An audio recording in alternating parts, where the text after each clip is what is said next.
Make no mistake, this is a historic step. As President Macron was just alluding to there, I mean, the fact that the EU is for the first time going to be able to borrow on the international markets as if it was a country, using the credit of all EU 27 countries in order to benefit the most hard-hit countries. This is something that was being pleaded for 10 years ago during the debt crisis. Germany said no, and it never happened. What's changed is that this time Germany said yes, and it was those four smaller countries that said no. In the end, they were able to be convinced, and what's about to happen, assuming that the European Parliament approves this deal, which we can assume it will, this is going to make a really big difference in what the EU is. It's a step toward confederalism for the European Union.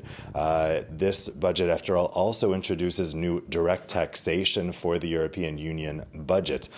This is an agreement I think that pro-EU people can be happy with. Perhaps the process by which the agreement happened is not something that's going to bring about so much pride, but the fact that this was agreed at all is a really, really big step for the EU, and it's something again that they tried but couldn't do 10 years ago because of real disunity.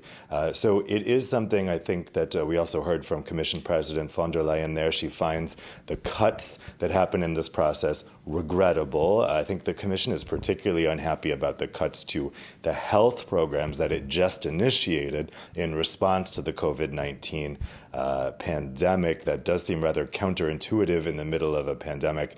But the savings that the Frugal Four were asking for and the rebates that they were given in order to sign off on this, that savings had to come from somewhere, and it looks like it's come from health funds, from climate funds.